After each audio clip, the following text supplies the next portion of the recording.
June meeting of the Tiffin City School Board of Education, and we'd start with the Pledge of Allegiance, please.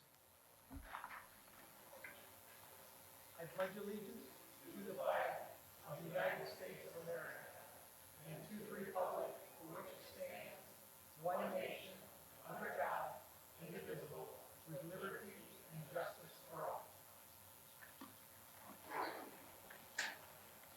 Mrs. Perry, would you call the roll? Dr. Hoyda, Here. Dr. Gase,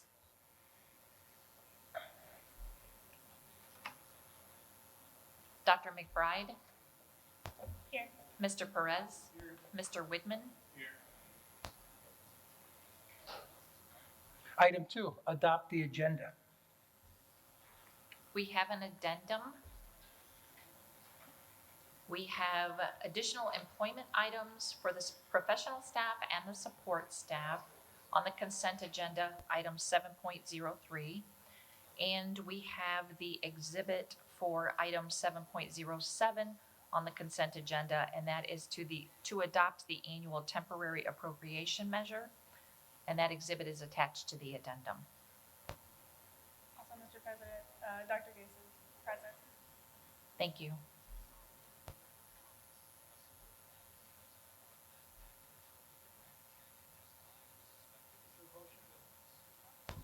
Mr. President, is it feasible to go into an executive session earlier in the agenda? Do you need that on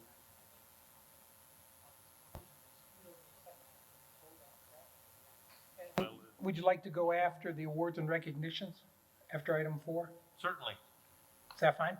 it's fine with me. Okay. So we have we're going to move the executive session up after the awards and recognitions, which is item number 4. And then when we return, we'll go into reports. Is there a motion to adopt the agenda with this correction? Mr. President, I'd also ask then to move the public comment portion to the section before our board reports. That would be when we come out of executive session. Sure. I'll move the agenda with those changes. Is there a second? Second. Mrs. Perry, call the roll. Mr. Widman? Yes. Dr. McBride? Yes. Mr. Perez? Dr. Gase? Dr. Gase, did you hear? Yeah, I heard that now, just now. Do you vote yes? I did. It's voting to adopt the agenda with the changes. Oh, yes. Dr. Hoyda? Yes. Item 3, the acknowledgement of guests.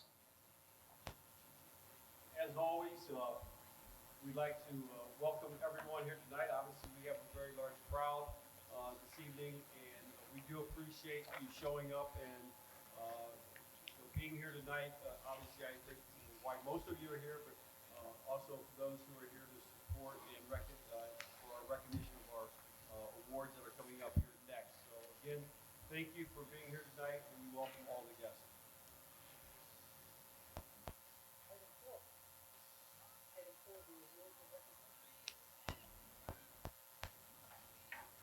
First, we have up recognition of a retirement, and with us tonight is Mrs. Trudy Margraf, our Director of Food Services, to take care of that for us. Mrs. Margraf?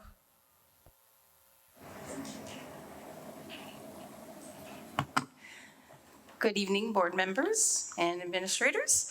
I'd like to invite David Moon up here with me.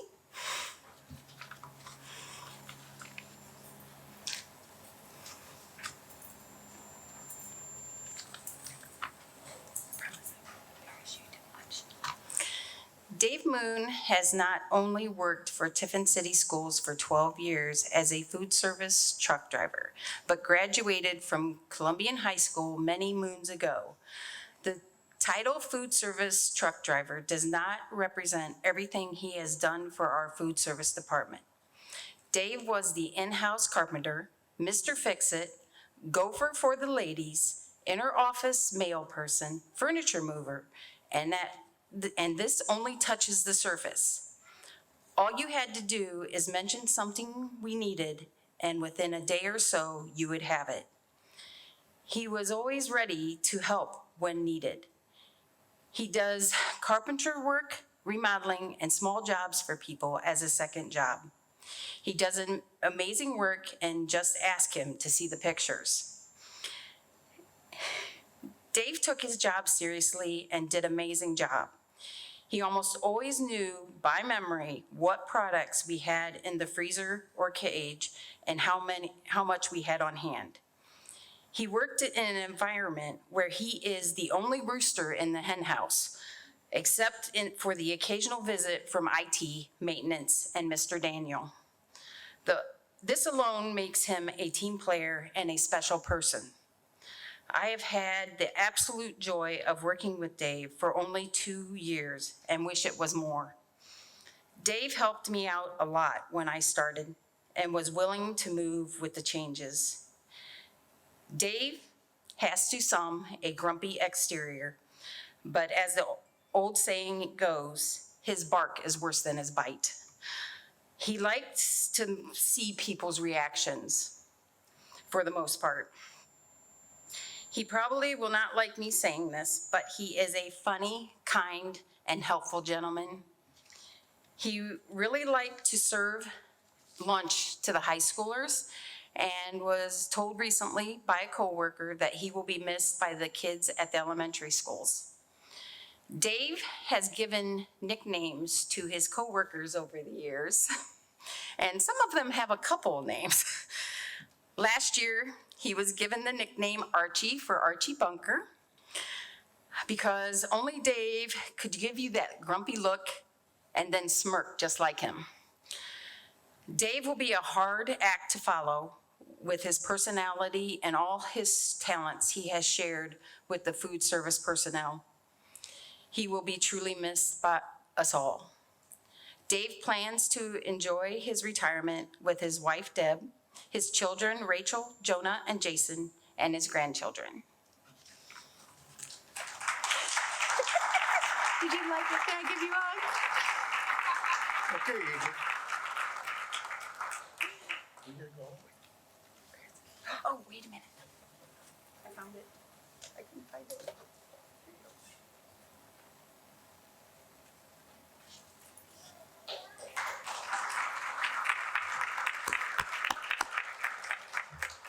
Congratulations, Dave, and thank you for your years of service with Tiffin City Schools. As Mrs. Margroff said, you're certainly going to be a tough act to follow, and we're going to miss you, so thank you very much. Next up, we have our fourth quarter Crystal Apple Award winners to recognize this evening. As you know, we've started this program a couple years back, and we recognize each quarter a classified and certified staff member for all of their hard work and service at Tiffin City Schools, and it's just a great honor to recognize these folks for everything they do for us. So tonight, we want to recognize Connie Acton. Connie, please come forward.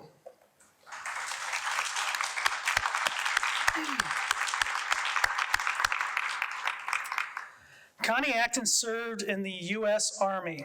Thank you for your service. Let's give her a round of applause.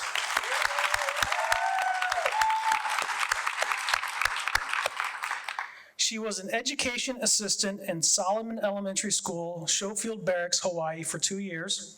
Connie also served as a special needs assistant for 4 years at Clay Pit Hill Elementary School in Wayland, Massachusetts. During this time, she also obtained an associate's degree in early childhood education from Fisher College in Boston, Massachusetts. And Connie started working for Tiffin City Schools in 1997.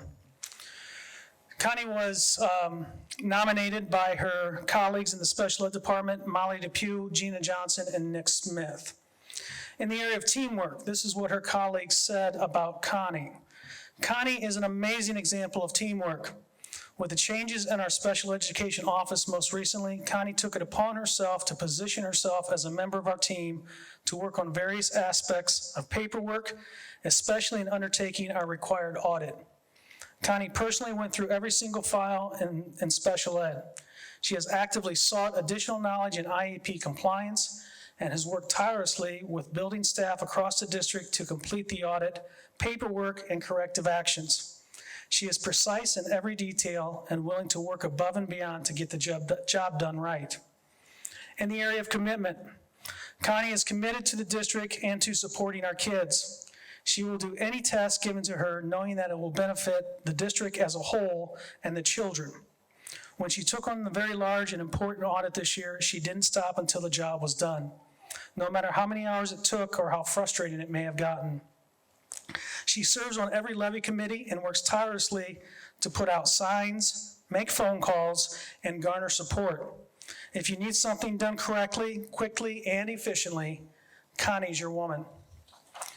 In the area of leadership, Connie has fantastic leadership qualities. She understands the bigger picture behind many different functions and tasks within and outside of our department, and makes personal sacrifices to ensure those tasks are completed on time.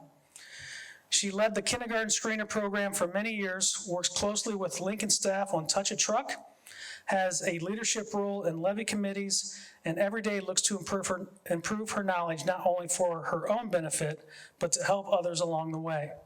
Connie is not only a leader, but a great example for everyone else. In the area of taking pride in your work, Connie looks at every detail and catches things that no one else does. She has great pride in her work and will double and triple check her testing results if something seems off to make sure the information she provides is 100% accurate. When a student evaluation is started, Connie schedules the test right away, scores and writes up her reports immediately to ensure the information is in the system for whenever anyone needs it.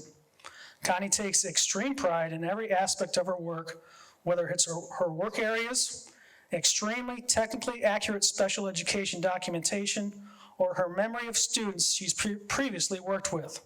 Connie does not accept anything less than perfection in anything that she does. And lastly, they want to just mention Connie is the unsung hero and backbone of our department. We are not aware of any particular awards or recognition that she has received, and I'm very certain she'd be very embarrassed if we mentioned them anyway. She constantly says, "I'm just an aide and I'm just doing my job." You're more than that, Connie. Connie is so much more than just an aide, and she is the bedrock of our department, is absolutely dedicated to excellence in everything she does. Thank you, Connie, for all you do, and congratulations. We're very proud of you.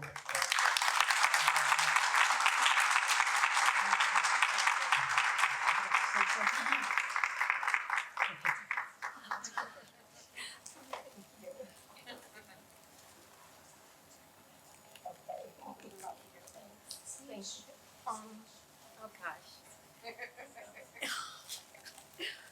Thank you, Bob. Thank you. I just want to thank the people that nominated me, and as far as the audit goes, Nick Smith, Molly Depew, and Gina Johnson were just as instrumental, so they deserve a piece of the apple also. So thank you.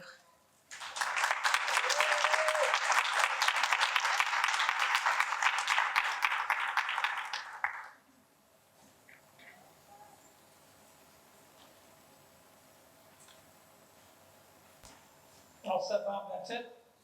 Okay. One thing, I'm sorry, Dr. Hoyt, Heather Arnold is our other recipient for this quarter. She could not be with us tonight, so we will recognize her in July. Nonetheless, congratulations to Heather, and we will formally recognize her next month at the board meeting. Thank you. Thank you. At this time, we're going to move executive session as our next item. So we are going to go into executive session to consider the employment of a public employee, and there may be action after the session. Do we need a motion to go into executive session?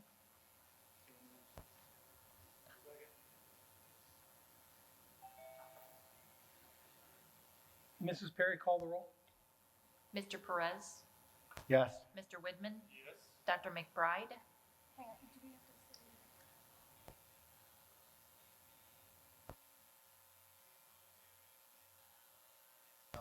Yes. Dr. Gase, Yes. Dr. Hoyda, Yes.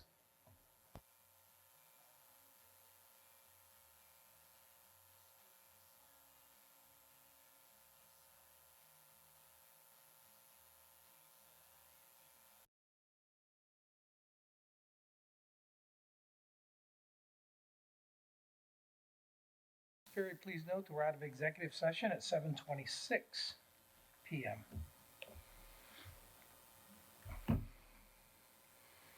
Continuing with the meeting.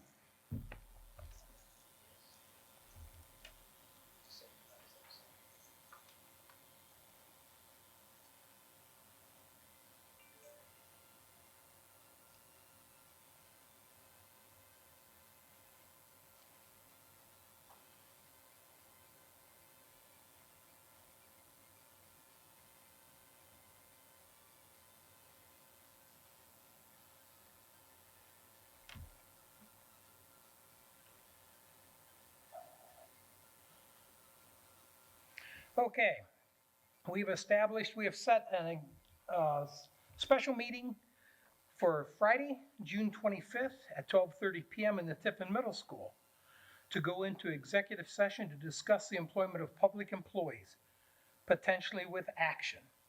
In the interim time, we have authorized our legal counsel to entertain separation proposals. Thank you. Moving on. Next item is for the public to address the board.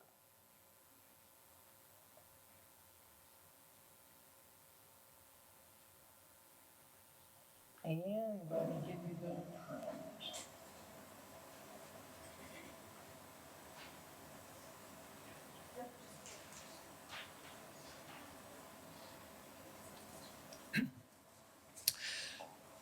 Rollin Zimmerman, 1215 South County Road 13, Tiffin, Ohio.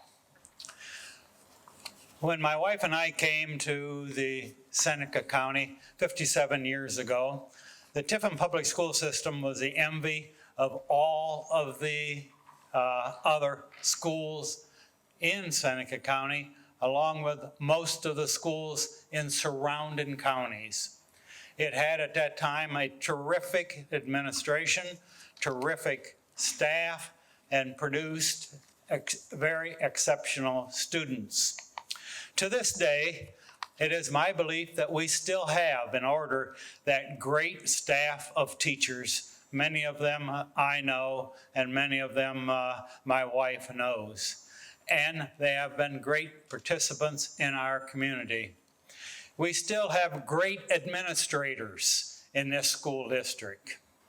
And those administrators have done a tremendous job with educating the youth in our school district. However, we cannot seem to find a desirable superintendent to lead this great staff of administration, teachers, and also the auxiliary workers that keep our buildings clean. Why, I might ask, is that true? For me, one of the reasons, and I talk to a great deal of people in Seneca County, and they seem comfortable talking to me. One of the slams on this board has been transparency. There is little or no transparency. You know, there's a rumor going around that our drunk superintendent that we hired, the rumor is that it cost us $1.5 million to buy out his contract. Is that true or isn't it true? The community is talking about it. Why hasn't the board been transparent with us? A good leader, a superintendent, needs to be placed on his own. The board should be standing here, superintendent over here. They should not be partying together. They should not be socially doing a lot of things together. They need, and there needs to be a separation of responsibility. And I believe that will not happen unless the board permits that to happen. We should have a superintendent that is a good leader, an independent, not an alcoholic, not someone who has family problems Our kids need to look up to this particular person, and they are out there.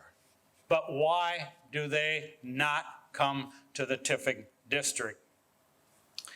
As a board member in the past, I found or realized I thought that we had a critical problem in education.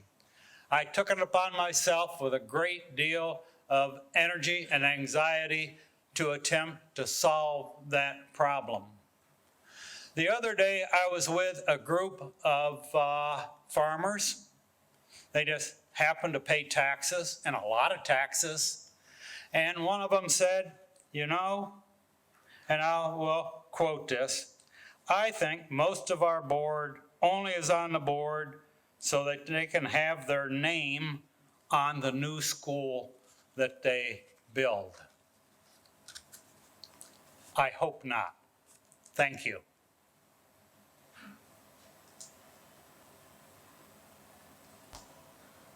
Anyone else?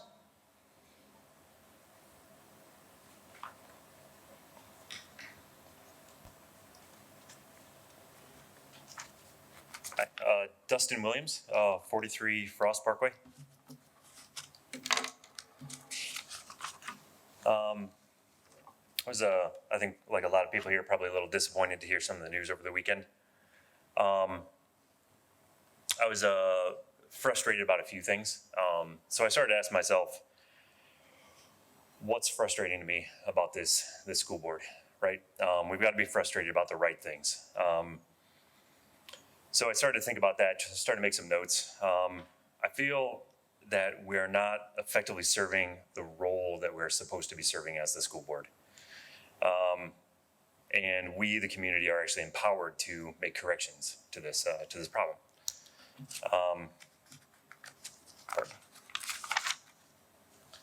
So one thing I wanted to make sure that I understood what was the actual roles and responsibilities of the school board, right? I want to make sure I'm frustrated about the right things with the right people, right? It doesn't do me any good to be frustrated with the board about things that the board isn't responsible for. So I did a little bit of research so I could understand, like I said, what was the actual role of the school board. And this is coming from a source of information from the government of Ohio, so it's not, made up. A governance team for the district, okay. Liaison between the district and the community. They adopt policy and oversee the policy manual. They're a district ambassador in serving to build public support. They make sure the system is managed well by professional administrators. They're the chief advisors to the superintendent regarding community attitude. And first and foremost, they employ a superintendent and a treasurer. And with them, they work to set policy and vision and are to be held accountable for fiscal health of the district and accountable for opportunities for the students. So I started to understand what was the actual role of the board and what is not the role of the board. The role of the board does not manage day-to-day district operations, and board members do not individually hold authority. So I found that interesting, and it was something I didn't realize, right? It's not something I really thought about, right? The board, no member of the board can actually act alone. The board only holds authority as a body, and the board can only exercise that authority by voting in public meetings. So I found that interesting, right? That was something I didn't realize, that no individual member of the board holds authority unless delegated to by someone. A good board member does not speak publicly on behalf of the board, particularly when out of session. A good board member does not make administrative decisions, right? They're a governing body, not an administrative body. And a good board member understands that the reputation of the district is reflected by his or her behavior. Okay, so if I'm starting to understand the role of the board a little bit better, and their limits and their function, I wanted to ask myself, is this board actually doing a good job? Am I frustrated by things that this board has control of and can interact with, or am I frustrated by other things? So as I went through that exercise, I think I found some things that are problems with this board. We obviously have some challenges employing a superintendent, right? That is one of the chief responsibilities of a school board. We've had a pattern of having a problem with that. not all the circumstances are under your control. I understand that. And so we can't hold you accountable for what other people do, but we do have to hold you accountable for being able to employ consistently a superintendent. In fact, that's probably why most of us are here tonight, because of the recent events. I think the previous gentleman mentioned the superintendent we have to hold to an extremely high standard, right? They are the chief administrator of the school, and they are a primary role model for students in the school. I feel this board has a general failure to liaise with the community, or that is one of the chief responsibilities of the school board, is to be a liaison to the community. I did some research into when committee meetings are held by the school board. I was a little surprised to find that the Business Advisory Council meets on the third Thursday of the month at 8 a.m. The Finance Committee meets on Tuesdays before the board at 4 p.m. The district leadership team meets on the second Tuesday from 7:45 to 9:45 a.m. And Support Services Committee meets the Friday preceding the Finance Committee at 8 a.m. Most of those times are times of the day that would naturally exclude public participation in the process. That is a failure to be a good liaison to the community. We have failure to educate our community properly about the levy process and the levies in general. I was listening to the board meeting in January. I believe there was a special board meeting that particular evening. I was extremely frustrated to understand and hear that no member of the board knew what the city income tax rate was in Tiffin, Ohio. In fact, my kids probably wondered why I was screaming at the computer, 2%, 2%, 2%. They probably didn't understand what I was doing. That was extremely surprising, extremely frustrating for a body whose one of chief responsibilities is to make sure that we have fiscal responsibility within the schools. And that the board didn't understand the levies that were in place by other school districts or what the income tax rates were in surrounding areas. In order to maintain our student body and to attract the right people, we have to be a competitive school district. There was a survey sent out by the board. There was two questions, or there was one question on it. It was pick which one. And it was a comparison level of $500, right? We were trying to help people understand the levy, I think. So I was meant to understand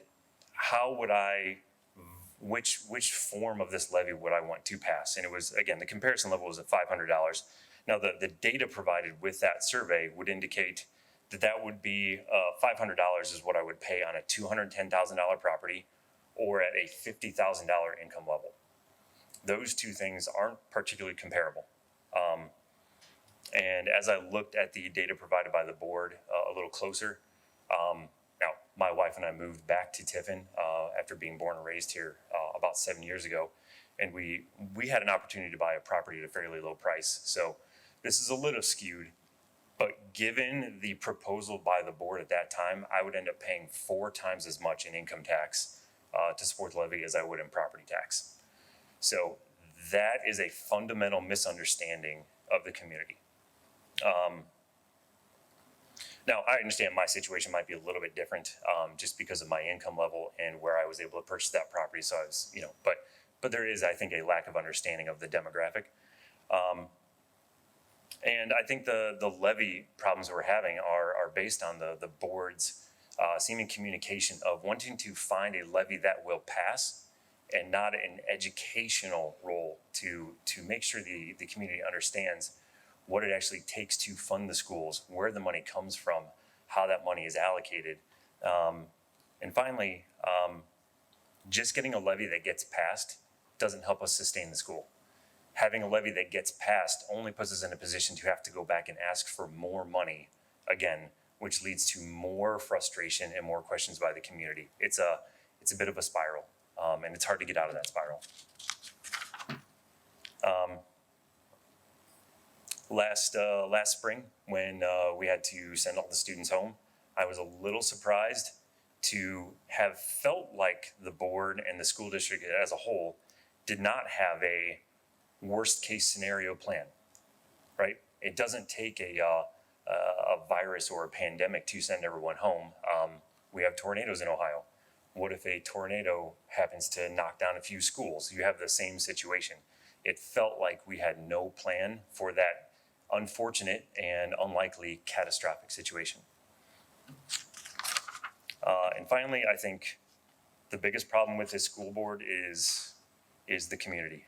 It's us. The biggest problem with the school board is not the school board. It's us. We've tolerated the situation, and we don't have to. Is the good part here. So what can we do? Right. Again, this is not about the recent events with the superintendent. I think that was probably the straw that broke the camel's back for me. We have a lot of bad options. We can ask you all to not be on the board anymore. We could probably find some law that allows us to have you removed. Those are terrible ideas. That probably puts us in an even worse situation. We don't currently really have a superintendent. So those are terrible options. However, we do have one right and one responsibility as a community. Everybody in this room, for the most part, can run for school board. And we are fortunate in our country that we are allowed to do that. We have a fine election process that, and I'm researching this, right? This is not something I've ever considered before, so I'm still looking into it. So forgive me if I've got a few of the details wrong here. We have to petition, right? We have to go talk to our community members in order for them to say, yes, this person could run. I have to pay a fee. I think I have to get 25 signatures and pay a $30 fee, but forgive me if the details are a little wrong there. I've got to go campaign. I have to naturally become a liaison and interact with my community to make that process work. I would believe that the board has actually a responsibility to go get people to vote in order to maintain your position on the board. The election's every other year, and we have an election coming up this year. Okay. And we have 5 people on the board, so I believe it's 2 people and then 3 people, then 2 people. I'm still looking, still learning. And that's something that I think not enough people in the community have done. But I think the key point there is if we want a better outcome as a community, we don't need you to do anything. We have the power to fix the problem that sits in front of us. And the outcome that I would want here is not that the people in front of us today aren't on the board. That's not the outcome. The outcome is that we need a better and more responsible school board. Not that anybody needs to not be on the school board anymore or that we need to replace everyone. If it's me or someone else in this room or any of you who end up in this room next year at this time, that's fine. The outcome has to be a better and more responsible school board. Because what we have right now isn't the best we can do for our kids. And that's why we're all here anyway. So, thank you. Thank you. Just to help clarify something for you, you need 75 signatures and it's $30. Okay, so It's 75 signatures for the school district our size. And we're above the 20,000? yes, Okay. it goes by the number of people in the district. Okay. And the date to have it in is August 4th at 4 p.m. And then one other thing I would like to add is that any of our committees are all open to the public. You're welcome to join any of them. And it's decided by the committee members at what time they meet. Okay? Just to add those 2 points. Anyone else would like to address the board?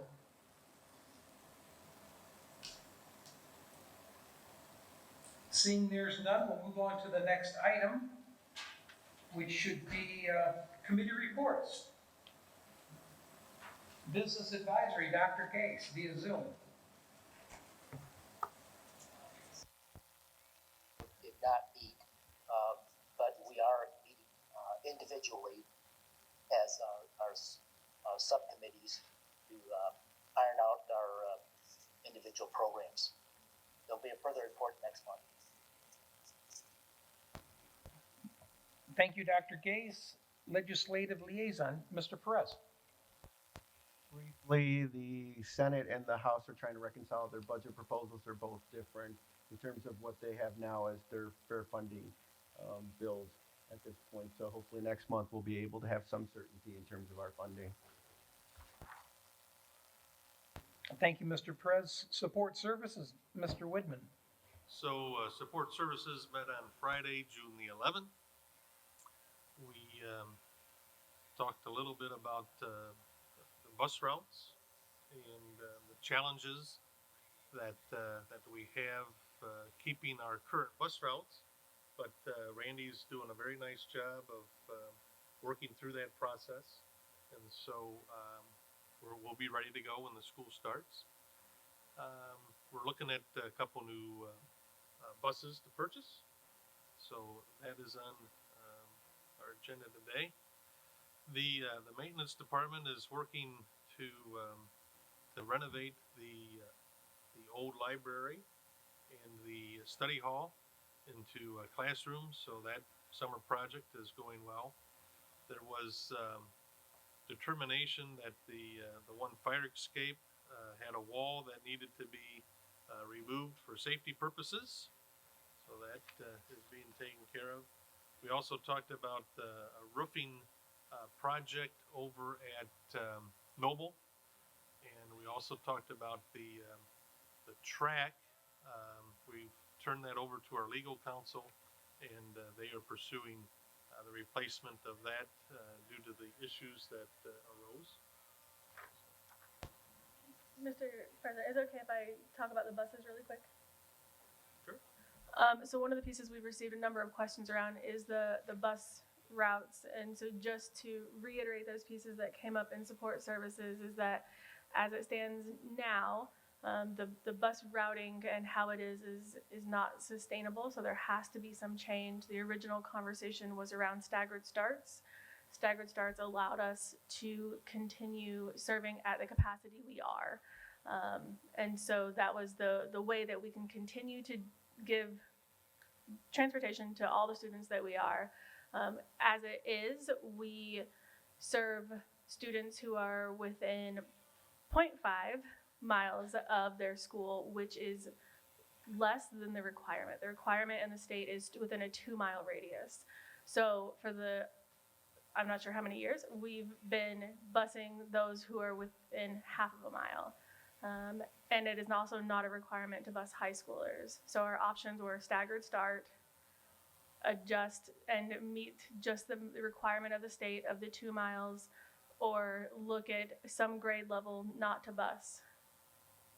Community was very vocal with staggered start not being something that was viable at that time. It doesn't mean that we won't have to revisit that, especially once the bridge is out and it adds more students, but it does mean that we do not have the capacity to bus how we were. And Mr. Widman, if I speak out of turn, please tell me. I think I've got these pieces right.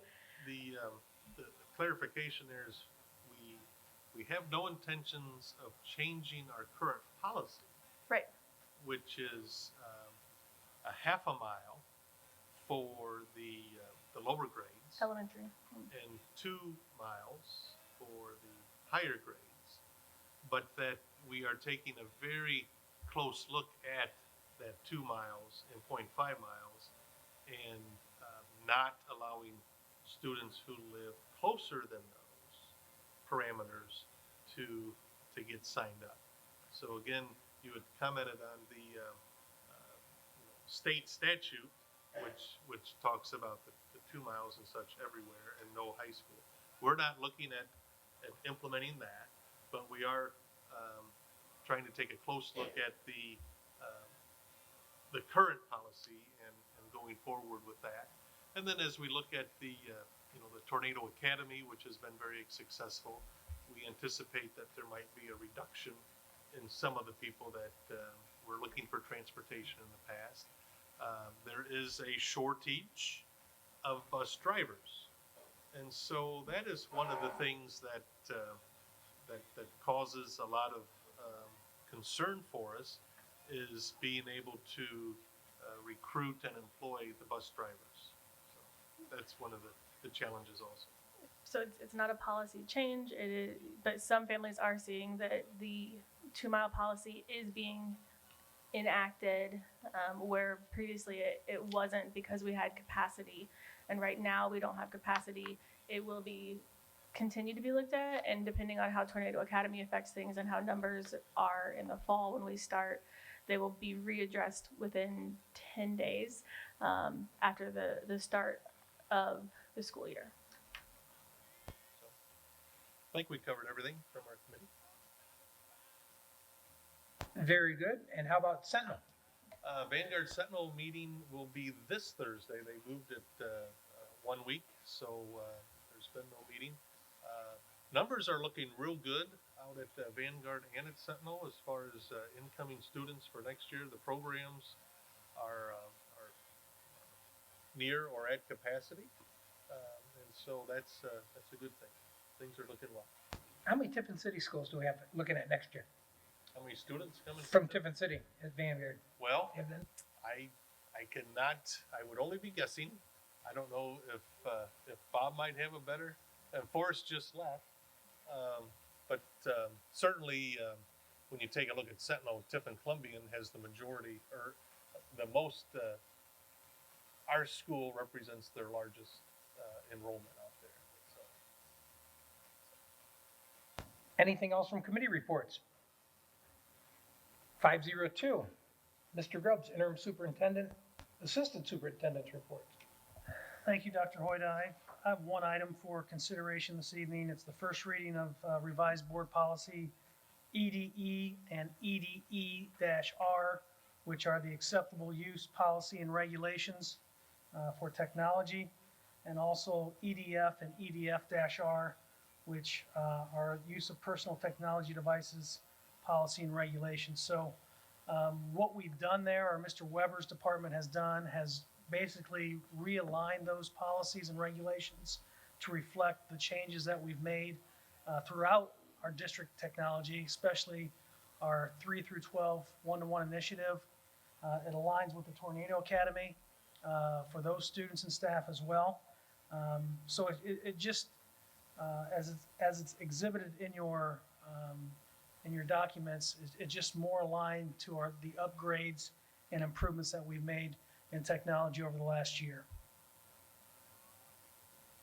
Any questions? Thank you. Jen, you want to go next? Good evening.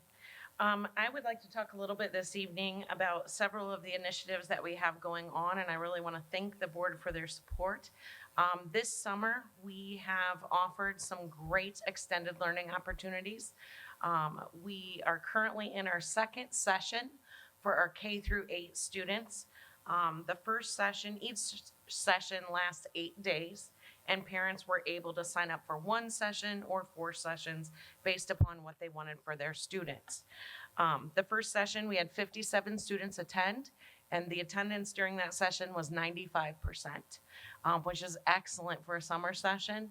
Of those 57 students, there are some who had not planned to come to session number 2, and those parents reached out and said, my child learned, my child enjoyed, can they please come to the next session? The answer to that was yes. Any student who had previously been signed up for a session, we are allowing to continue to come to other sessions, but unfortunately, if they never signed up, we cannot let new students into the program at this time. We have a wonderful staff who has worked very hard and collaboratively to develop lessons to meet those students' needs in grades K through 8. K through 4th are really doing a lot of remediation and trying to make sure that our students are prepared for next school year. Our 5th through 8th grade teachers, those students that we are kind of focusing on getting them motivated and getting them excited about learning, and at the same time extending their learning opportunities through a lot of hands-on experiences, utilizing some of the same type of materials that we use for our Camp Invention, which we have purchased through the National Inventors Hall of Fame. And those students are really enjoying those opportunities. For our high school students, what we have done is we have created a credit recovery program with the idea that the students will be in attendance Monday through Thursday, 8 to noon. We have staff on hand who can assist with language arts, mathematics, health, and sciences. Those students, if they have to be absent during those timeframes, as long as they continue to work, we allow them to do that. But if we see where they're absent for 3 days, and during those days when they're absent, they're not logging into the system, unfortunately, we are closing out that opportunity for them until they return to the face-to-face setting. And the reason for that is we want to make sure they have the support necessary in order for them to succeed and gain the necessary credits that they need towards graduation. We presently have 52 students who are in our credit recovery program, and I believe the attendance at that was at about 82%. And we'll continue to monitor that as we go along. Do you have any questions in regards to the extended learning opportunities? Only comment, I got to see them in action, and those students were really eager. And you guys were doing some of the same invention stuff upstairs that you were doing downstairs. They were like taking flip-flops and trying to create new things to work in weightless environments, and seeing these kids working as teams was really interesting. Then you go down to like the camp invention and seeing those kids like working on stuff there. And I don't think the board knows, but you actually teach as well. And so thank you for doing that. And like I said, those kids looked excited. Yes. Yeah. So it is not the exact same things, but it is very similar. And so it's very exciting for them to try to get to explore and utilize their creative minds as they go through things. Just to let you know, Mr. Trisler just got back to me, and we have approximately 70 students from Tiffin City Schools who are participating in Sentinel next year. So if there's a change in that, I'll keep you updated, but at this time, it's 70. And then I would like to talk to you a little bit about Tornado Academy. Last year, we formed our first online program for Tiffin City Schools, known as the Tornado Academy. That academy was formed out of a necessity. The pandemic put us in a situation that made us start to think, how can we better address our students' needs when they may have health concerns, whether it be mental health, physical health, or whether they have an environment in their home in which they're learning in different ways and they want to be able to learn outside of the box a little bit. So this year we had a very large group of students. We started the year with about 700, and we ended the year with, I think it was a little bit under 600, if I remember correctly. This next year, our program is not based on necessity. Our program is based on wanting to develop the best program that we can to continue to meet our students' needs. Some people may think that the program is to be formed so that it's an elitist program. It is not an elitist program. We are not declining enrollment to the program based upon class standing. However, we will decline enrollment to the program if it is not a good fit for a student in which they can academically excel. So what we have done is we have looked at the students who have previously been either in the Tornado Academy or other online programs, and if we see that they have been disengaged, which means that they have not been meeting the academic standards and logging into the systems, we are currently denying them access into the program. It does not mean that they cannot try to enroll later on, but for the present time, it's believed that is not the best learning environment for them, and it's recommended that they go back to a face-to-face setting, and after they establish that they're fully engaged in their learning process, and if they're still interested, then we will allow them to apply again. For those students that this was a good fit and they have elected to join us, we are very eager to have them. However, we also learned a lot through our experiences this year, and one thing that we know is we can always do things better. And what we want to do is provide a blended learning environment for our students. So yes, we do want to honor their needs and needing to meet outside and work at their own pace in a curriculum, but we also know that they need some face-to-face support at times. We will have scheduled days where parents can elect to choose which day, which time frame their student will come into the school system or into an agreed upon place where we will either do assessments with their students. We may do enrichment or intervention programs with their students. There's a variety of different things that we can do that we honestly feel could make it a much better program for our students and our families. And so we want to make sure that we can do that for our students. For curriculum, our K through 8 students will continue to utilize schools PLP. It is the program we use this year. We have staff who has really learned the ins and outs of that curriculum, and they are going to continue to support that. We have Lee Alvarado and Chris Shaver, who are excellent educators, like many of our educators in Tiffin City schools. Those two particular individuals will be working with our students specifically in the school's PLP curriculum. For our high school students, we are transitioning to use Apex. Apex is the online curriculum that we've already been using with our Tiffin City School students, so they're familiar with that program. However, as we want to continue to improve things and provide more and better support, what we are doing is for those students, we will have Zoom office hours daily where they can Zoom in to meet with a math teacher, a language arts teacher, a history teacher, and hopefully at some point, maybe we'll be able to offer some additional support in the sciences. But for this time, we know we can provide support with math, language arts, and social studies on a daily basis. They just need to Zoom in with those teachers so they can get that experience and that support. With those changes, we really feel that this is going to be a much better fit for families.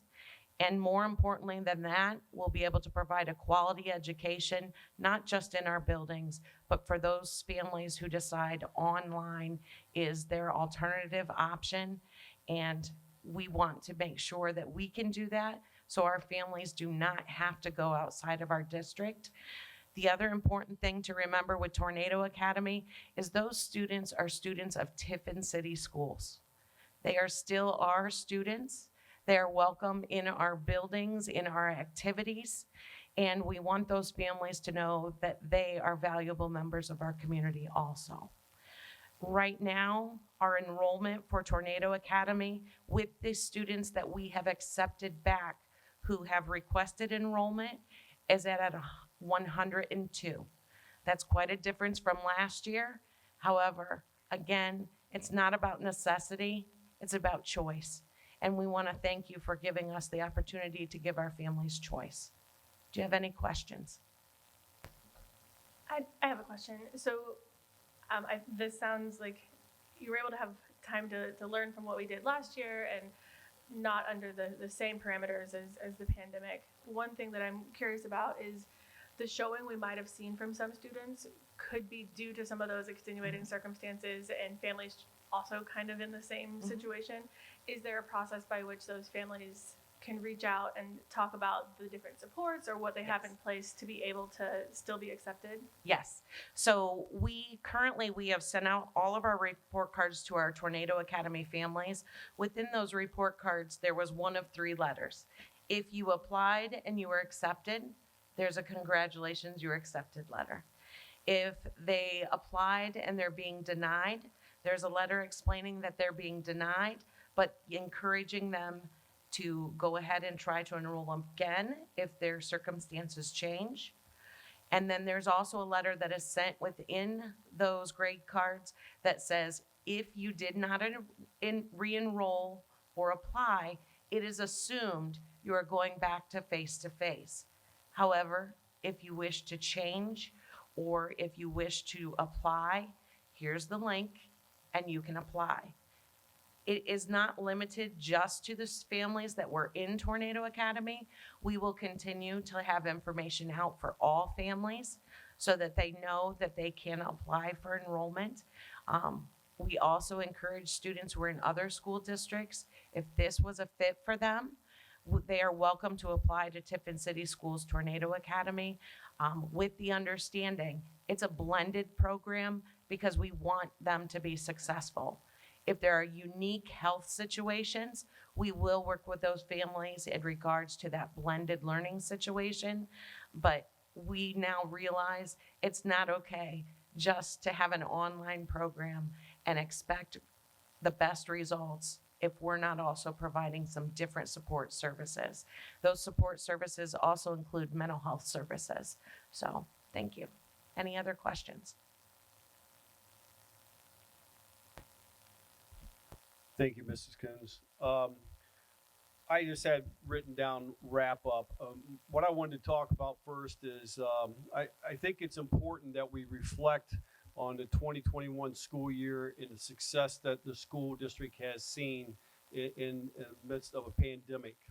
First of all, Jen just finished talking about it. Ms. Coons just talked about the Tornado Academy.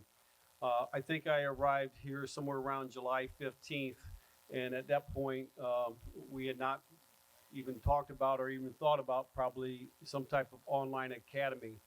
Within a few days, we worked with the ESC, we worked with other learning management platforms that we could have chosen, and within days we came out with the Tornado Academy and was able to obviously prevent, in many ways, 700 kids leaving our district to take online academy, some others in other school districts.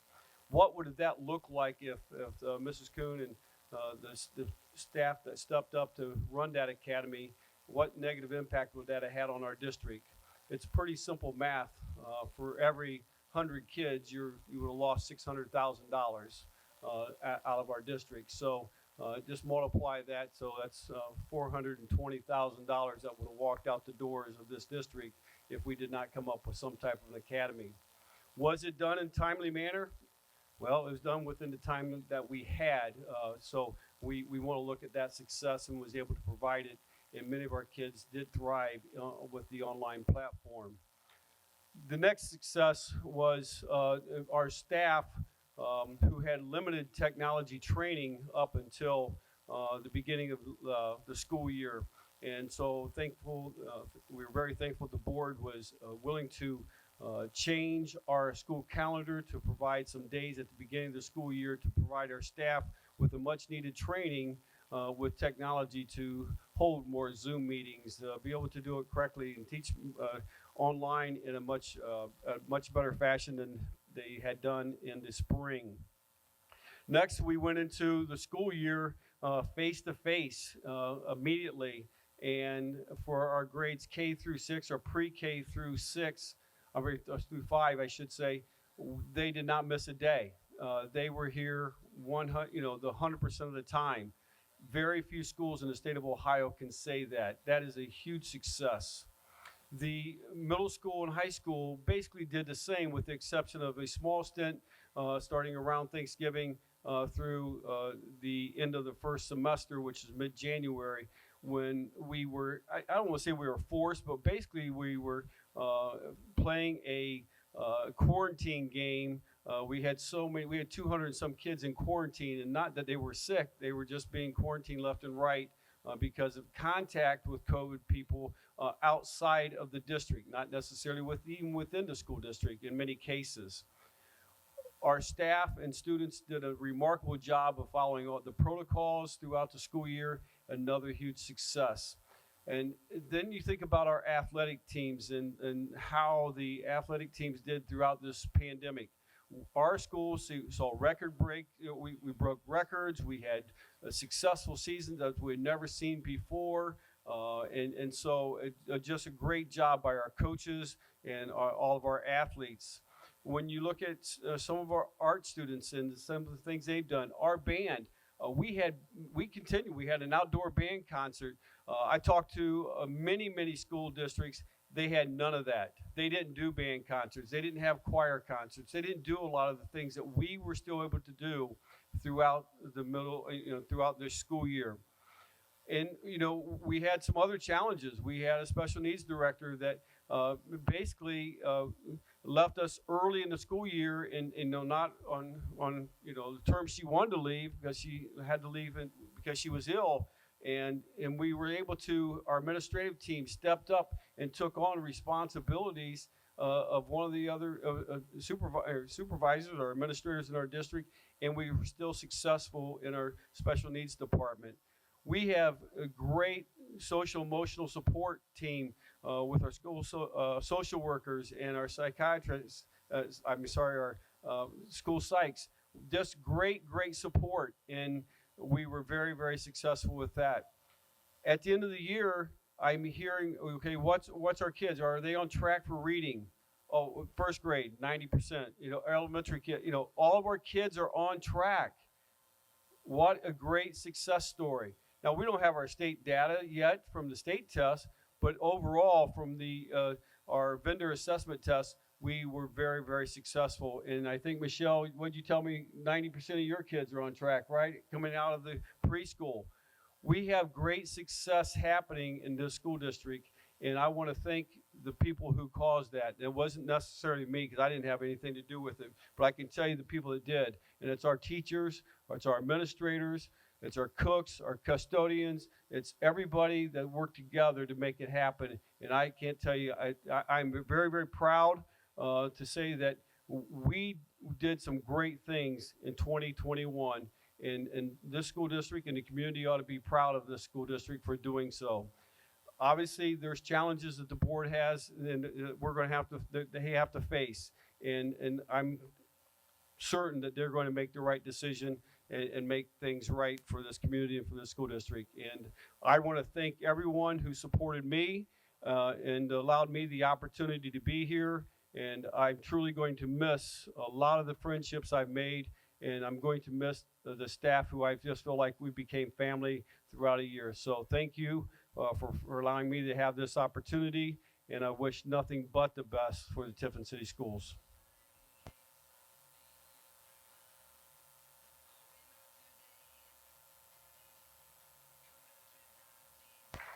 Thank you. Item 503, Director of Operations report, Mr. Daniels is attending a school safety convention with Officer Skornica, so there's no report. Moving on to item number 7, the consent agenda. 701 is minutes, 702 is treasurer's report, 703 is a list of employment.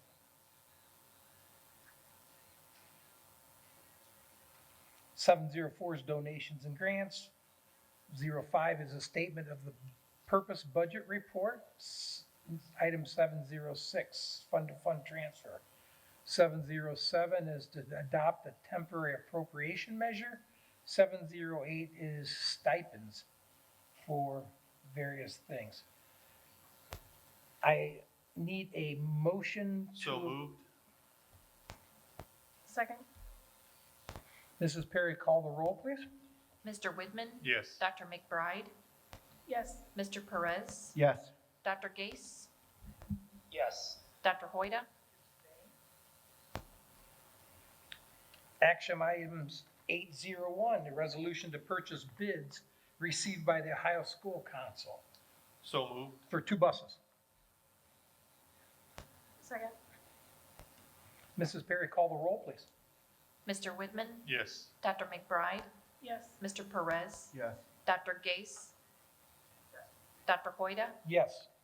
Item 802, approve the TEA attendance incentive for 2020 to 2023 MOU. So moved.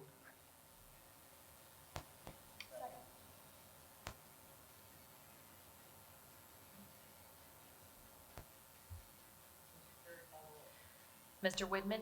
Yes. Dr. McBride? Yes. Mr. Perez? Yes. Dr. Gase? Yes. Dr. Hoyda? Yes. Item 803, the approve the JB Roofing Roof Services contract for the Noble 4-5 elementary roof. Need a motion, please. So moved. Second. We had 3 seconds. Mrs. Perry, call the roll. Mr. Widman? Yes. Dr. McBride? Yes. Mr. Perez? Dr. Gase? Yes. Dr. Hoyda? Yes. Item 804, approve the Renaissance Learning Subscription Agreement. So moved. A second? Okay. Mrs. Perry, please call the roll. Mr. Widman? Yes. Mr. Perez? Dr. McBride? Dr. Gase? Yes. Dr. Hoida? Yes.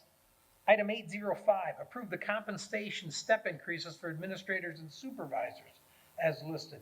I need So a moved. motion, please. So moved. And Dr. Gase. Dr. Whitman and Dr. Gase. And Mr. Whitman. I don't know who is first. That don't matter. Please call the roll. Mr. Widman? Yes. Dr. Gase? Yes. Dr. McBride? Yes. Mr. Perez? Yes. Dr. Hoida? Yes. Item 806, approve the student, parent, and staff handbook revisions, deletions, and corrections for all the Tiffin City schools as exhibited on pages 71 through 425. I need a motion, please. Second. Mrs. Perry, please call the roll. Mr. Perez? Yes. Mr. Widman? Yes. Dr. McBride? Yes. Dr. Gase? Yes. Dr. Hoida? Yes.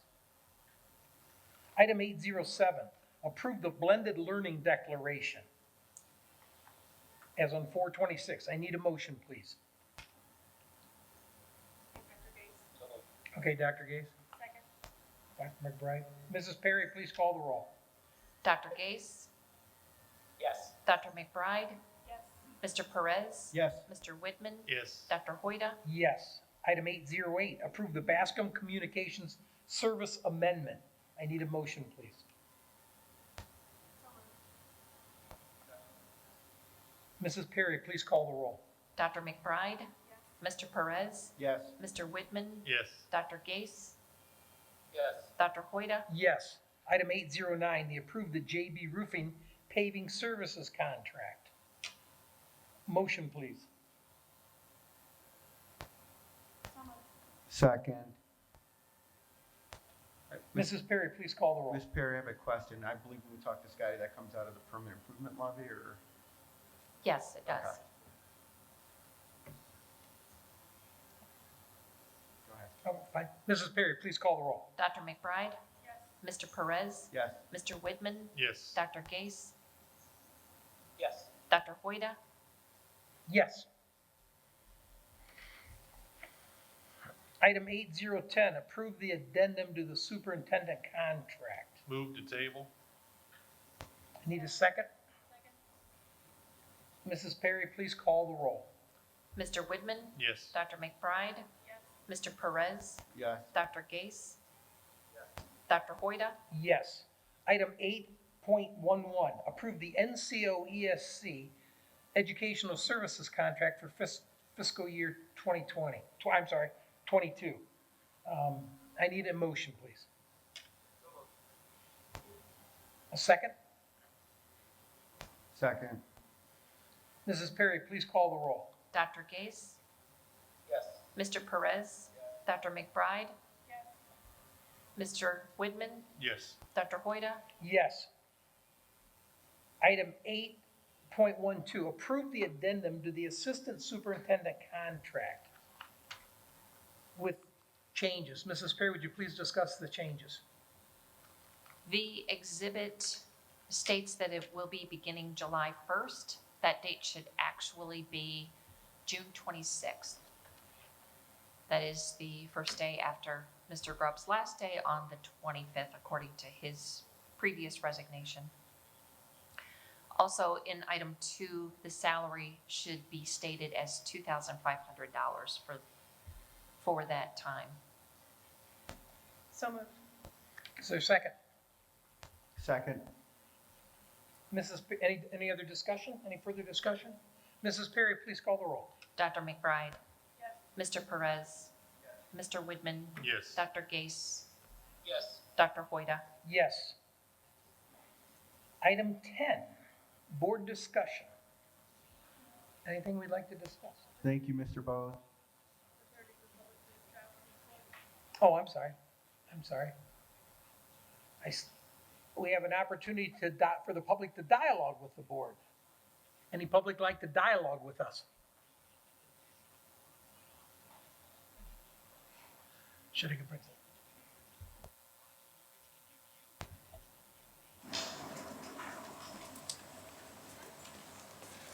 Good evening, Dean Henry, 315 West Woodmere Drive in Tiffin. Mr. Grubb, thank you for a class year, and I mean that. Thank you very much. You did a great service to this district at an unprecedented time, and if no one else has told you that, I, as a citizen and a father of two former students of this institution, very much appreciate your service to the district. As far as my comments to the board go, I want to join Mr. Grubbs in talking about a little bit about all the great things that are going on in the Tiffin City School District. And in fact, I agreed with every single thing he had to say tonight about what is going on below the board level. And what I mean by that is at central administration and down, if you'll pardon the expression. I prefer to flip the pyramid up. I think the teachers, the custodians, the food service workers should be at the top of our chain, if you will, and work their way down because these are the folks that do the work and these are the folks that have contact with our students. They're also the folks that appear to have the most contact with our community. And I view that as a good thing. And with all those good things going on, I've waited now for 2 meetings of this board to talk about our levy, and I've heard crickets. We are in deficit spending next year by any determination that any treasurer makes. We are in the red sometime next year. And I don't care how you crunch the numbers, and I don't care what projections you use, and I don't care what you think about what money we're going to be able to have or not have, or what account it's going to be in. We are going to be in the red. And we took a beating, an unprecedented beating. I went back 20 years in this district, and we have never taken a hit like we took in the May 4 primary with the levy. For those of you that haven't seen the numbers, we did not break 30%. Now, if we had students that didn't break 30%, we would not only be calling that a failure on their part, that would be a failure on our part, right? We didn't break 30%. Not only did we not break 30% in the areas of this district that have traditionally been very supportive of the Tiffin City school system, we didn't do well there either. In the 4th Ward of Tiffin, our numbers were 32.47%. In Clinton Township, we did not break 30. We only made it to 28%. And I'm talking about votes in favor of this most recent levy. And this community has not heard one word from this board about what we're going to do about that. You have a very limited amount of time before you make a decision on when you're going to put the next levy on the ballot and how you're going to do that and who's going to help you do that and what you're going to do if that doesn't happen. How are you going to sustain the district? Those conversations have to occur not only amongst yourselves, they have to occur with the public. And putting people together who are the captains of industry and the people with terminal degrees and the people that run companies, that's all very nice and it looks great, but those aren't the people who get our levies passed. The people who get our levies passed are the people that are making $25,000, $30,000, $35,000 a year, have a family to raise on that income, and got their butts kicked through COVID because they either couldn't work or they couldn't work to full potential. And they're looking at their tax bill and they're wondering where it's going to come from. And they've received no help from this board in that regard, despite the fact that we are doing great things inside these buildings. If we were failing as an educational institution, you could understand why people would vote this way. But we are not failing as an educational institution. We are the farthest thing from failure as an educational institution. So you have to ask yourself, if we're doing so well educating our students, and I don't believe those numbers are in dispute.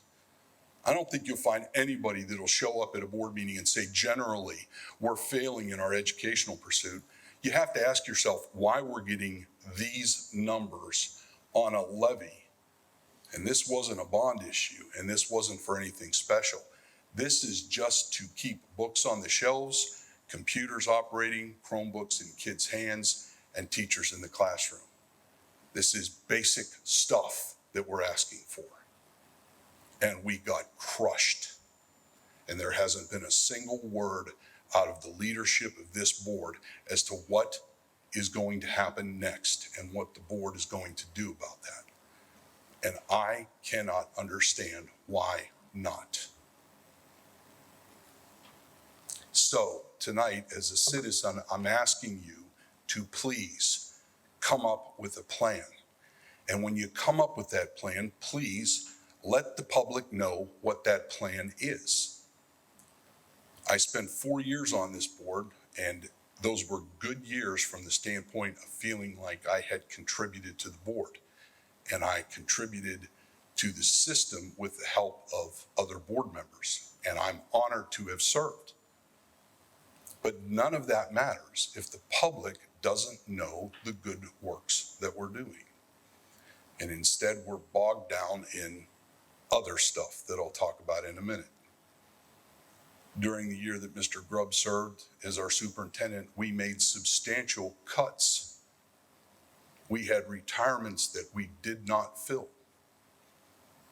We went around this district finding out where we could make small changes, maybe minuscule changes that combined would make some changes in the way we spend money. And the public doesn't know about any of that.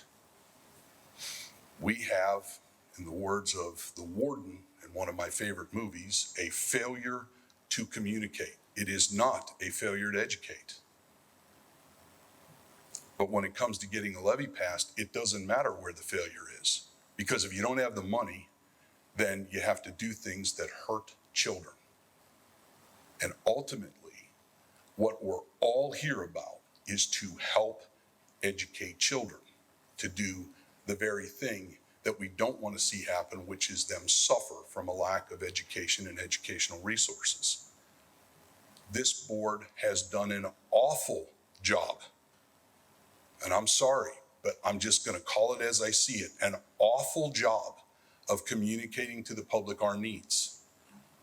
When Ms. Perry set 8 different potential scenarios aside, I don't know if any of you understand the work that goes into crunching those numbers. I'm not an accountant, I'm not a finance person, I'm the farthest thing from it. It takes me an hour to read a balance sheet. But she gave you 8 proposals and not a word about where to go and not a word about telling the public where we want to go.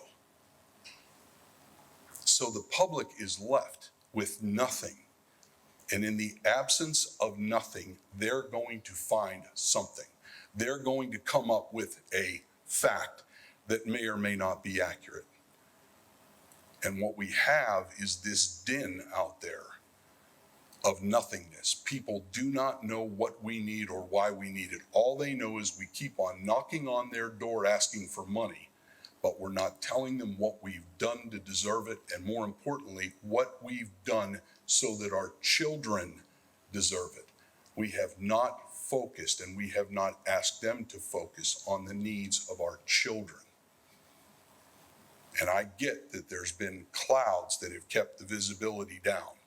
The land that we purchased on the end of town that some people think we can sell and just throw that money back into the budget and that'll take care of the problem. We all know that's not going to happen. We all know that can't happen, but the public does not know that, because they have not been educated, and we are an educational institution, and we have failed to educate the public. And I know that some of you think that we shouldn't have to educate the public. If they have questions, they should just show up here. Well, they're not going to show up. They're not going to show up. What they're going to do is they're going to complain, and they're going to vote no. And that's exactly what they've done.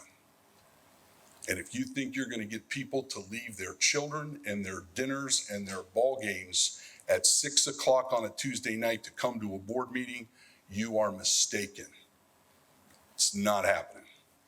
The gentleman that spoke about the timing of committee meetings, I agree with them. I know how they get set. I used to be on those committees. I'd like to know who sets 6 o'clock on a weeknight, particularly a Tuesday weeknight for a school board meeting.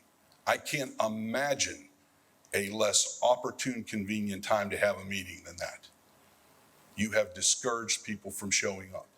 You have not educated the public, so they're trying to educate themselves, and they're getting educated with false information, and you are doing nothing to correct it. In fact, in some cases, through your silence, you are contributing to the false information, because in a vacuum, somebody will fill it, and it's not always somebody who has goodwill.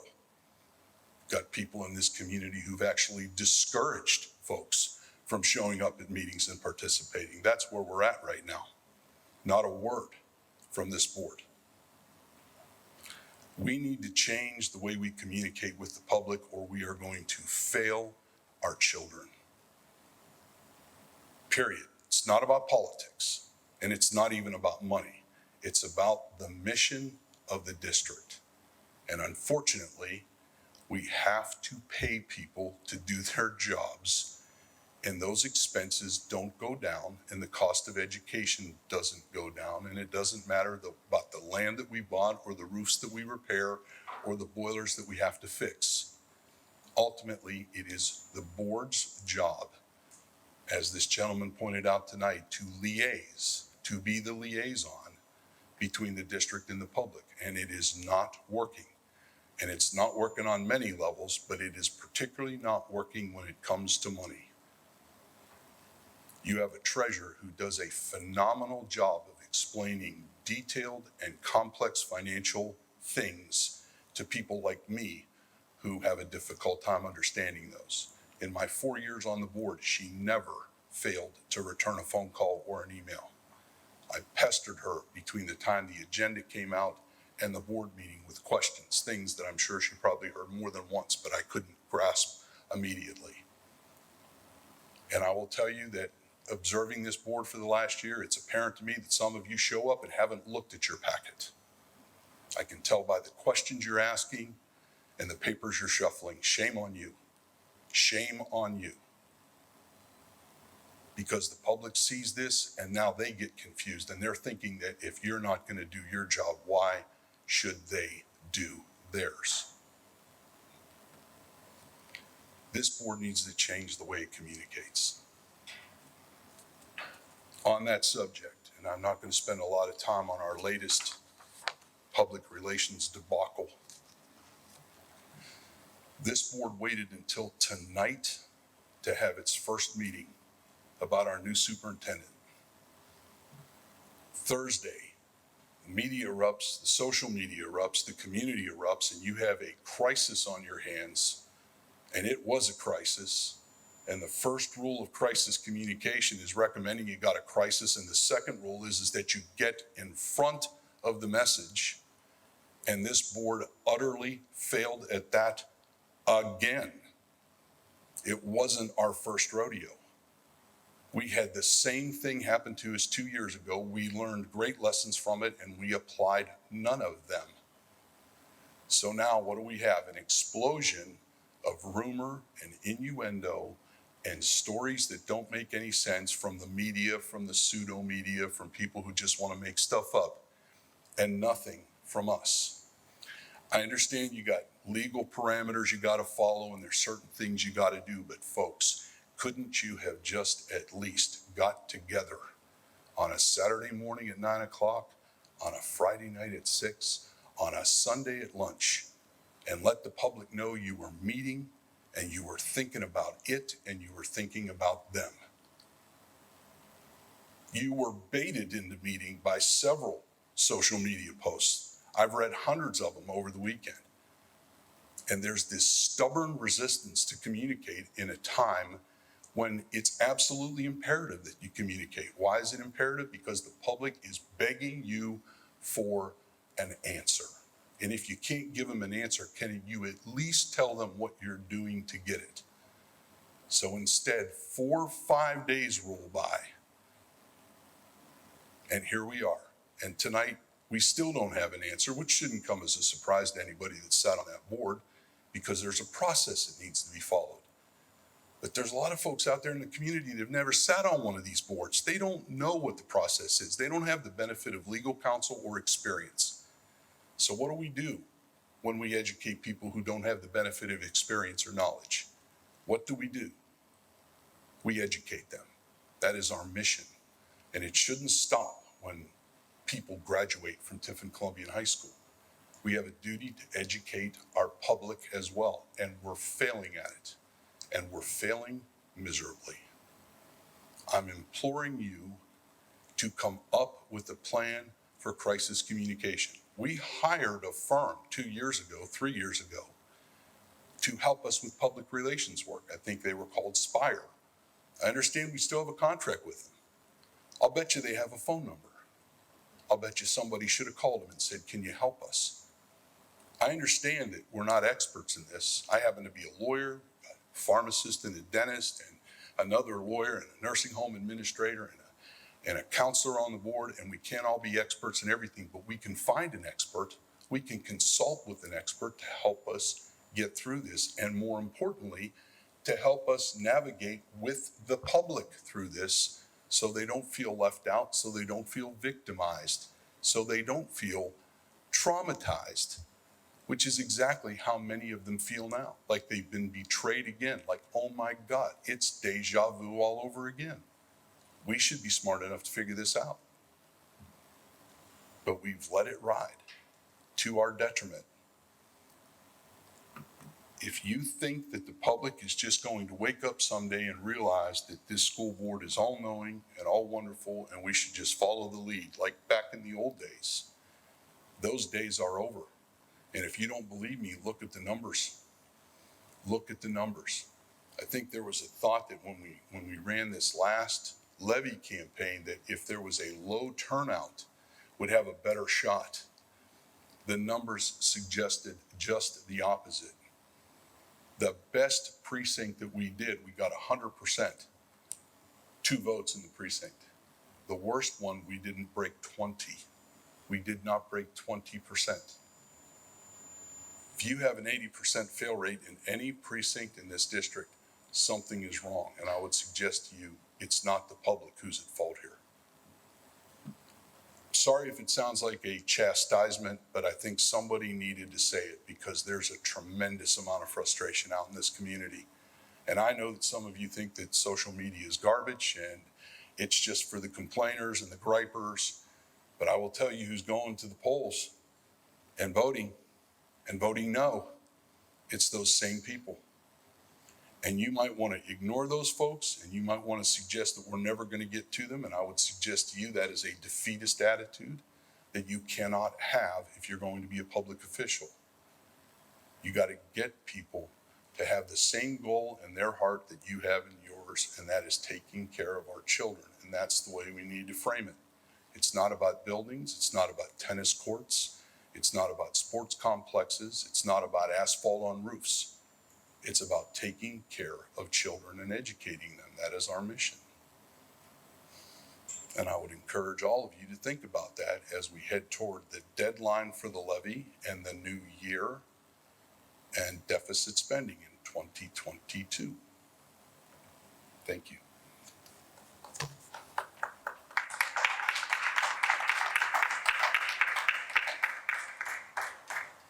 Mr. Henry, thank you for coming out. But I think to echo something you said, Ms. Perry does an amazing job. And I've pointed that out repeatedly.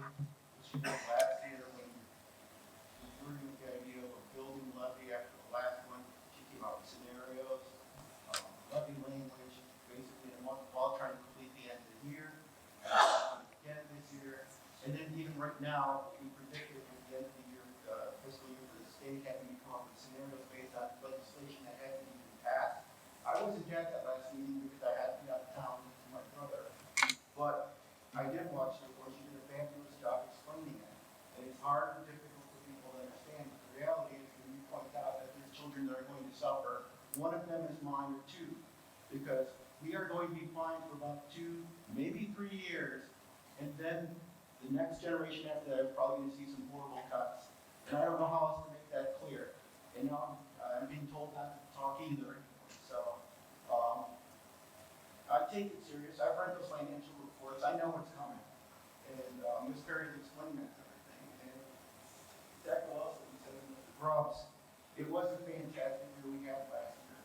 But I think that's part of it. I think it confuses people that are doing fine with what we have. It's hard for them to see the reality that the numbers at some point, the deficit spending adds up. It's just like at some point it's going to catch up to you. You have to at some point stop. We went through attrition cut $770,000. We can't do that every year. That's just impossible. And so, I don't know what else to do at this point. The reason we didn't have big information sessions on the levy is we did not have community support. That's the reality. The community believes that we're going to build a school with the money regardless of what we say, and it's hard to convince them otherwise. So, in terms of what happened with the communication this week, you were there the last time it happened too. I believe there's a time before that too. It's not that easy for the board to meet. We met within a few days, and so we're only human. I know I am. And so I'm not perfect. I can't come up with the answers for everything, but that's all I'm going to say. Okay. Go ahead. Sorry to interrupt you. Hi, thank you. My name is Erin Simmons, and I'm a parent to 6 kids. 2 of them have already graduated from Tiffin City Schools. I currently have 4 children in Tiffin City Schools right now. One attends the Opportunity Center. He has severe autism. I'm here to let you know that I see the theme is communication, and as a parent, it is extremely frustrating to me. Just to give you a little bit of background, I'm on SALSA, which is the Parent Autism Support Group. I am also a Family and Children First Council member. I am on the Seneca County Board of DD. I also am on the Early Intervention Advisory Council. This is the Governor's Council at state level. I am also on the Early Childhood Advisory Council, which is also another state council for children. I am also on the National Early Childhood Indicator Initiative, which is a national cohort that meets with 5 states. I am working on family engagement at the state level. Yet for 2 years, I have tried to meet with my county, right here, Tiffin City school leaders, and I have been denied time and time again. Back in the winter, I had addressed a letter that was well informed to every board member and many community and state levels. The only people in this room to have responded to that letter was Jen, Michelle Tuitt, and the Mayor Mons. Not a single board member addressed those issues. As a parent to children with special needs, I have sat in many meetings and not felt empowered and not felt like my voice is heard. Many of the community members here, special needs parents, feel that. They feel we're not being heard. How many years have we failed our children with special needs? You talk about budget cuts, and a lot of times we're the first to get those cuts. I've been denied many times opportunities to help improve for children. It is sad. You will be hard-pressed to find another parent who's more dedicated and spends more time helping improve my children's education. And it's sad that for 2 years, I can't get into my own school district. They won't take me seriously, but I can call up the governor's office and they will get back to me and they will listen to me. They see the value in me. You want your levies passed? See the value in your parents. Talk to them. Make them feel that they are important. Right now, the community does not feel that we are important. There is no communication. And when the parents reach out, we reach out to slam doors time and time again. I want Tiffin City to pass their levies. I want to help Tiffin City improve children's education, not just for the special needs, but for all of them. I love Tiffin City Schools, and I have always been a proud parent. Many of you know my older children. They were gifted and had a lot to offer to the schools. But the environment that I come into for my children with special needs is a complete opposite on many levels. I work hard to try and help you guys out. And we want to be heard and we want to be seen. We want you to do better. We want to give you support. We're not here to say no, no, no, no. We're here to work with you. So we need you guys to open your eyes, open your hearts, and open your minds and see people have value. People want to work with you. We want the levies to pass. We want better for our children. We want to support you. Give us that opportunity. Show us how we can support you to do a better job. That's what we want. My goal is not to sit here and say that you've done a bad job. I'm sure you've all done your best, but I'm asking you to do better. We can do better. Help the parents. Help the kids. That's what this is all about. Thank you.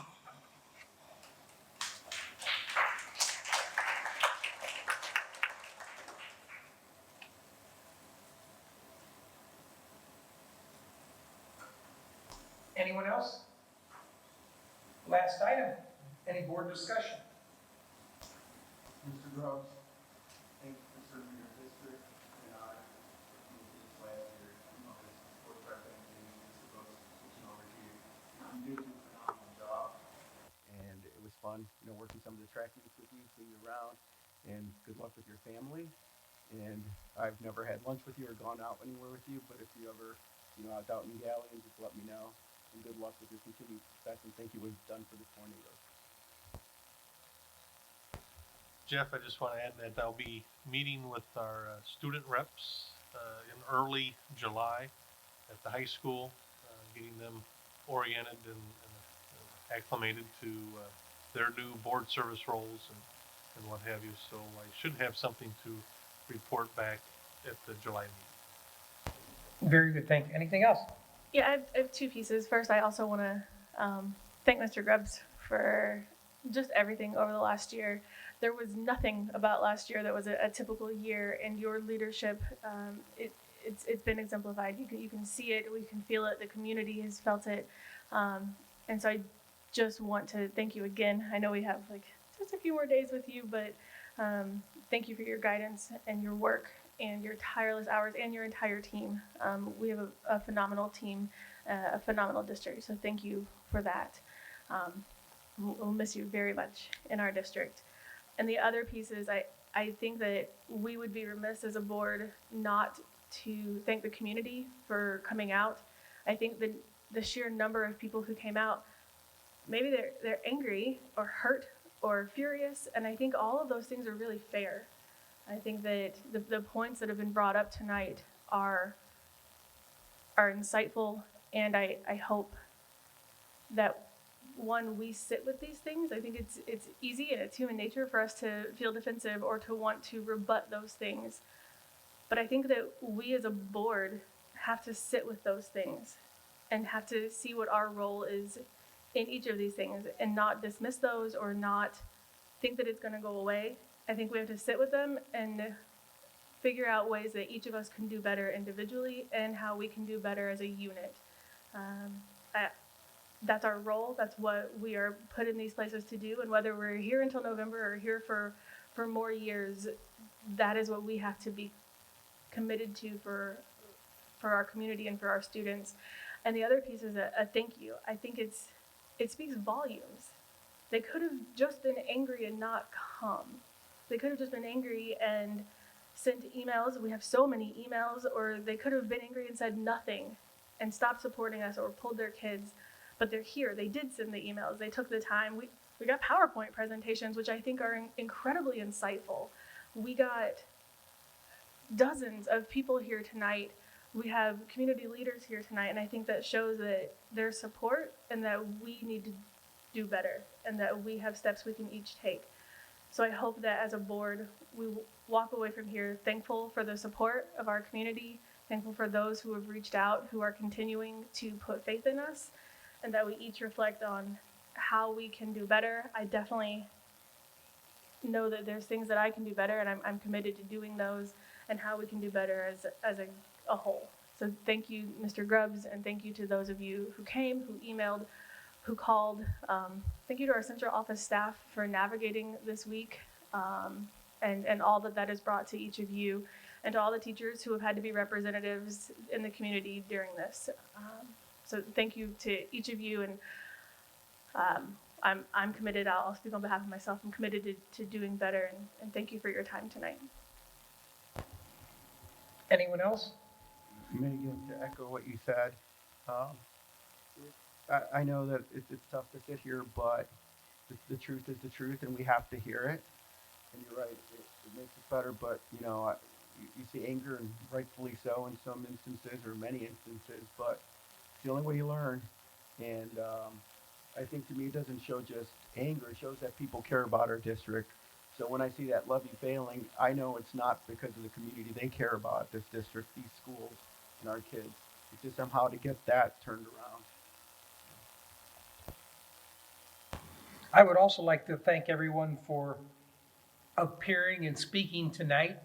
I would also like that when we have a less volatile meeting, that we also have a large crowd that would like to speak and engage with the board.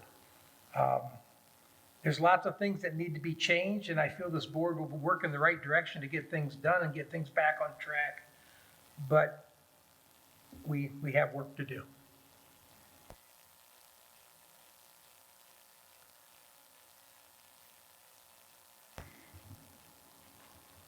Our next meeting will be a special meeting, June 25th at 12:30 p.m. in the middle school. And we will go into executive session to discuss the employment of a public employees, and there potentially will be action. Like a motion to adjourn? So moved. Second. Mrs. Perry, call the roll. Dr. McBride? Mr. Perez? Mr. Whitman? Yes. Dr. Gase? Yes. Dr. Hoyda? Yes.